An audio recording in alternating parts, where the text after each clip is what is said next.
मंडी उठुनी धान विष धरी धारणार चाषी भद्रक जिला वासुदेवपुर ब्लॉक स्थित जगन्नाथपुर पंचायत बछदा सेवा समवाय समितिर चाषी असंतोष देखाई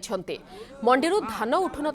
अधिक कटनी छटनीर प्रतिवाद रे चाषी समिति मंडी रे धारणार बसी सरकार आम कथा न शुणिले विष पी आत्महत्या करियो बोली मध्य चेतावनी देइछंती चाषी। आमर ये 5 तारीख मंडी उद्घाटन है चाषी मैंने आणिक धान ये पकईले धान पकईला धान जिते से देखिले देखिकी देखीदे पलैगले आ कि कहले कहले आम 12% आपंकर काटमु चाषी मैंने ये कले आम 12% आम धान दबू ना आम आर आसु समाधान चाहूँ ऑफिसर मैंने आसतु प्रशासन आसू और देखो केते परसेंट काटो से डिसाइड करूँ आम तो पैसा दे पारू ना धान तो मिलर ने कि सरकार कौन कटिंग छटिंग ना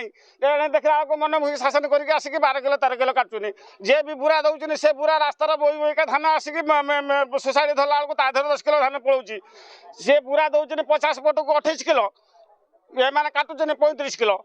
एमती तो आम बांटू बांटू बुरार अधे धान पलैब आम चाष करूँ कहीं परिश्रम कर लास्ट विष काच धरिक पीदे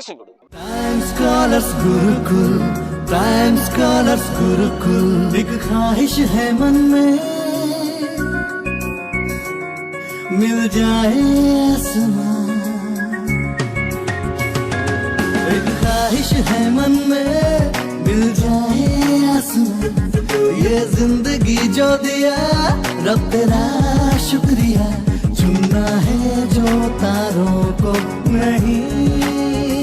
चांद को चुनो ना धान आणीनु आम पूरा करके रखीचु आकर पंडी खोली नहीं उल्टा नगाई नहीं आम यही कति लोक जो पघार भितर तारीख 5 तारीख ना 6 तारीख थिला फेरी 27 होना परा यही मिलर आसुचंती 12 केजी काटिमु 13 केजी काटिमु 10 केजी काटिमु काटुचुनी ना आम धान दौचु ना से सोसाइटी नौची